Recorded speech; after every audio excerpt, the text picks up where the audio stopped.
ராகுல் காந்திக்கு பாஜக மற்றும் ஷிண்டேயின் சிவசேனா தலைவர்கள் மிரட்டல் விடுத்ததற்கு முதலமைச்சர் மு.க. ஸ்டாலின் கண்டனம். உரிய பாதுகாப்பு வழங்க வேண்டும் என்று மத்திய அரசுக்கு வலியுறுத்தல்.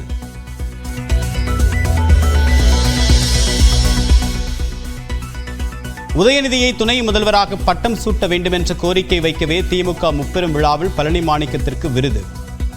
பாஜக மூத்த தலைவர் தமிழிசை சவுந்தரராஜன் விமர்சனம்.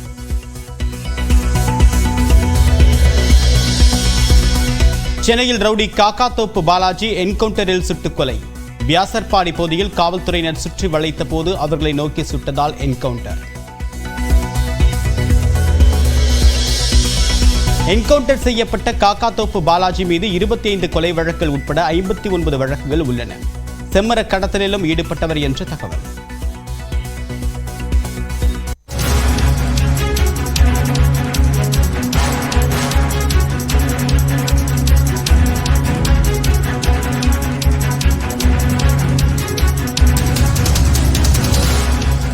திமுகவின் மூத்த நிர்வாகிகளுடன் முதலமைச்சர் மு.க. ஸ்டாலின் ஆலோசனையில் ஈடுபட்டு வருவதாக தற்போது அண்மை செய்தி வெளியாகியிருக்கிறது.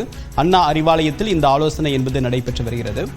சற்று நேரத்திற்கு முன்னதாக தலைமைச் செயலகத்திலிருந்து புறப்பட்ட தமிழ்நாடு முதலமைச்சர் மு.க. ஸ்டாலின் தற்போது அண்ணா அறிவாலயத்திற்கு சென்றிருக்கிறார். அங்கு மூத்த நிர்வாகிகளுடன் ஆலோசனை மேற்கொண்டு வருவதாக அண்மை செய்தி என்பது வெளியாகியிருக்கிறது.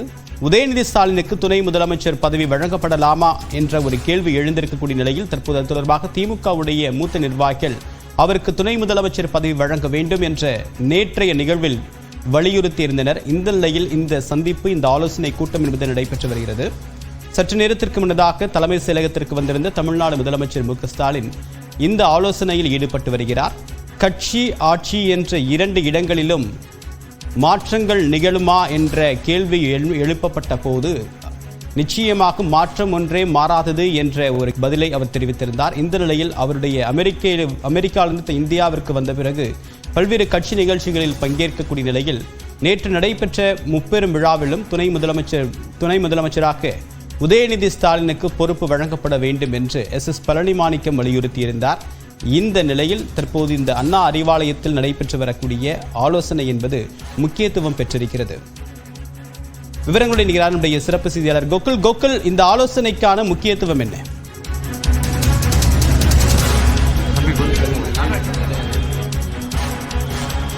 கோகுல், யாரெல்லாம் இந்த ஆலோசனை பங்கேற்றிருக்காங்க? எதற்காக இந்த ஆலோசனை?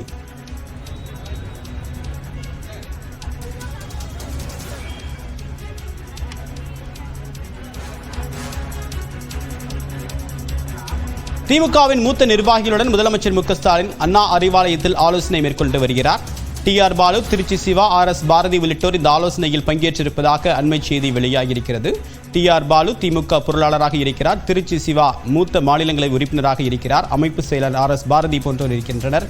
இந்த நிலையில் நேற்று நடைபெற்ற பவள விழாவில் துணை முதலமைச்சராகவும் கட்சியை அடுத்தது யார் வழிநடத்துவது என்றதற்கு ஒருவரை அடையாளம் காட்டுங்கள் என்று முன்னாள் மத்திய அமைச்சர் எஸ் மாணிக்கம் பேசிய நிலையில் தற்போது இந்த ஆலோசனை நடைபெற்று வருவது குறிப்பிடத்தக்கது.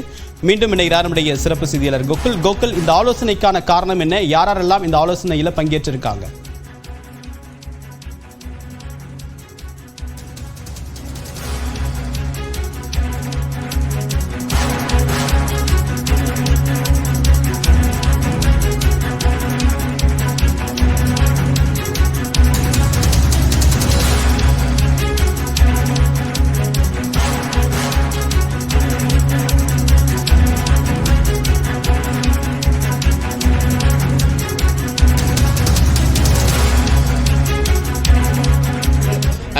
தற்பொழுது அண்ணா அறிவாலயத்தில் மூத்த அமைச்சர்களோடு திமுகவுடைய பொதுச் செயலாளர் துரைமுருகன் மற்றும் பொருளாளர் டி.ஆர். பாலு உள்ளிட்டவர்களும் ஒரு ஆலோசனையில் ஈடுபட்டு வருவதாக தகவல் வெளியாகிறது. குறிப்பாக அமைச்சர் உதயநிதி ஸ்டாலின் துணை முதலமைச்சராக ஆக்கப்படலாம் என்ற ஒரு தகவல் வெளியாகி வரக்கூடிய நிலையில் இது குறித்து ஒரு ஆலோசிக்கப்படலாம் என்ற ஒரு தகவல் வெளியாகிறது.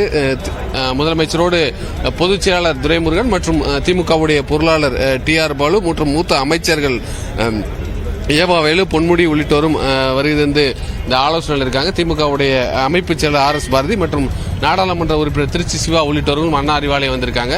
ஏற்கனவே தலைமைச் செயலகம் சென்றிருந்த முதலமைச்சர் மு க ஸ்டாலின் தற்பொழுது அண்ணா அறிவாலயத்திற்கு வந்திருக்கிறார். அவரோடு மூத்த அமைச்சர்கள் மற்றும் திமுகவுடைய மூத்த நிர்வாகிகள் ஒரு ஆலோசனையில் ஈடுபட்டு வருவதாகவும் துணை முதலமைச்சராக உதயநிதி ஸ்டாலின் ஆக்கப்படலாம் என்ற தகவலை எடுத்து ஏராளமான திமுகவுடைய நிர்வாகிகளும் தொண்டர்களும் அண்ணா அறிவாலயத்துக்கு அந்த செய்தியை கேட்டு வர தொடங்கியிருக்கார்கள். தற்பொழுது அமைச்சர் KKSSR ராமச்சந்திரன் வரக்கூடிய அந்த காட்சிகளை பார்க்கிறோம். தொடர்ந்து மூத்த அமைச்சர்களும் மற்ற அமைச்சர்களும் அண்ணா அறிவாலயத்துக்கு வந்து கொண்டிருக்கிறார்கள். அண்ணா அறிவாலயத்தில் அடுத்த கட்டமாக ஏதாவது அறிவிப்பு வந்தால் அந்த ஒரு எதிர்பார்ப்போடு திமுகவுடைய நிர்வாகிகளும் தொண்டர்களும் இங்க வந்திருக்கக்கூடிய காட்சிகளை நம்மால் பார்க்க முடிகிறது. கடந்த ஆண்டு 2022 டிசம்பர் 14ஆம் தேதி அமைச்சராக உதயநிதி ஸ்டாலின் பதவியேற்றுக் கொண்டார்.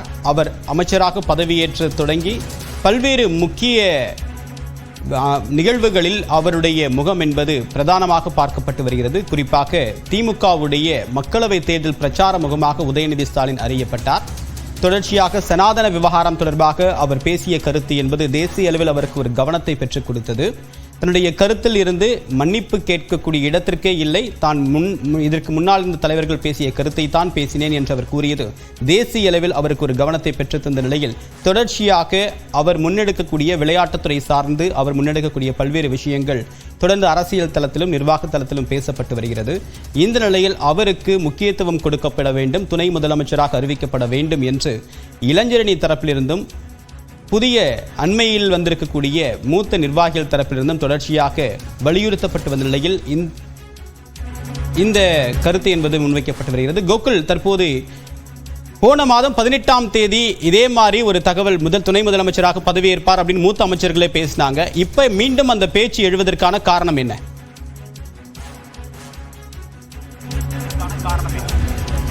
நிச்சயமாக தொடர்ந்து திமுகவுடைய பொது உறுப்பினர்கள் கூட்டம் அனைத்து மாவட்டங்களையும் ஒன்றிய நகரம் வாரியாக நடைபெற்று வந்தது. பொது உறுப்பினர்கள் கூட்டத்தில் வந்து பல மாவட்டங்களில் துணை முதலமைச்சராக உதயநிதி ஸ்டாலினை அறிவிக்க வேண்டும் என்று தீர்மானம் எல்லாம் நிறைவேற்றப்பட்டது. குறிப்பாக சென்னை மேற்கு மாவட்டத்தில் மாவட்ட செயலர் சிற்றரசு அந்த தீர்மானத்தை நிறைவேற்றினார். அதே போல புதுக்கோட்டை மாவட்டத்தில் அமைச்சர் ரகுபதி பொது உறுப்பினர்கள் கூட்டத்தில் துணை முதலமைச்சராக உதயநிதி ஸ்டாலினை அறிவிக்க வேண்டும் என்று தீர்மானம் நிறைவேற்றினார்கள்.